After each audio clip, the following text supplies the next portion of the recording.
And I thought I'd begin with a little background on Arenas, because most Americans were completely unaware of him until the Julian Schnabel film of Before Night Falls came out in 2000, although the memoir itself had been translated into English and published in the early 90s.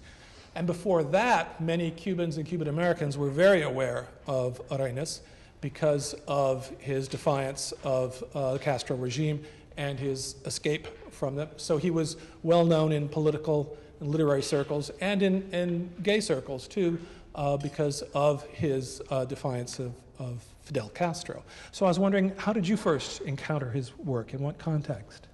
It was actually with his memoir. I hadn't really heard of him before then, but when his memoir came out in 1993, it was a big hit. It was one of the New York Times 10 best books of the year. And when it came out, I remember the front page of the Sunday Book Review was all reviewing his book, and half of the page was a big picture of his face, which is very handsome. A friend of mine said, "You have to read this book, you know," and so he gave it to me. And he says that he said, when he gave it to me, turn it into an opera. And I'd forgotten that part because I read it and I loved the book, but I thought, that's going to be an opera? So I didn't even consider it. I just thought it was just a great read. But I guess I kept gushing about it too much to other people who kept saying, well, then why don't you turn it to an opera? So a certain person said that, who really made me think about it, and then I really started to think about it. But I hadn't heard of Rinaldo until that time. Now, you read some of Arenas' other works, his poems and novels, and the memoir is very, very gritty, very explicit. It's very different from the rest of his work. It's grimly realistic at times, defiantly sort of in your face. And raucous. Yes. It's often, yes, there's a great deal of humor in it, sardonic humor.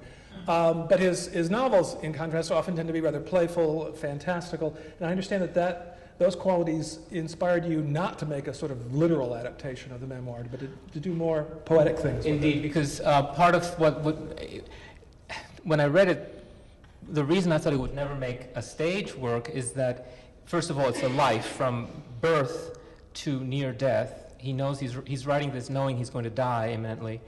Then there's so many characters, so many events. It's impossible to make that work in a 2.5-hour piece. But if you add the element of magic, you can make things happen and compress and get from here to there more imaginatively. And I thought also that'd be truer to the spirit of his work. Because his novels, as opposed to his memoir, can often be quite wild and very imaginative and magical. Whereas the memoir is basically, he's telling a story, although occasionally you feel like he's telling you a tall tale or expanding on the truth. Nevertheless, you're totally caught up in the storytelling. Whereas the other one can be, his other novels can be hard, just because they make you stop and think, and you know that the narrative is not linear and it's all over the place. So it's a different kind of art. I think he explicitly sets it apart with the opening scenes in the memoir, where he talks about being so poor and in such an impoverished rural life that he grew up eating dirt. Oh, but that's true. And yet he says explicitly, this is not a piece. This is not. This is a piece of magical realism. I'm not making up a metaphor. We ate dirt. I remember eating dirt. Wow. Yeah, and it's just, I don't know, maybe it makes for a good immune system. Everyone as a child tries it at least once. No, it's, but he says other things that when I read it the second time, I stopped and thought, wait a minute, that can't really have happened like that. You know, like his being up in a tree for 3 days. You know, that's just a little embellishment, but he gets the point across. It's a very economical storytelling, and I tried to have that kind of economy in the opera of just making the point of the scene and just the right time. If this is time for an aria, or is this time for an ensemble, or is this time to, you know, move forward or transition or whatever. And so basically I drew together the scenes from the opera that, from the book that seemed to me most wonderful for putting on the musical stage.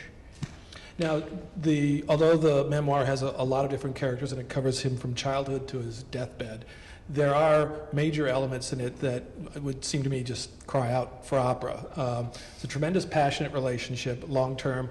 There's tremendous betrayal involved, and of course there's imprisonment and escape. Yeah. I mean, it sounds like the Count of Sex and death. Yes, it sounds like the Count of Monte Cristo and a lot of other things thrown in.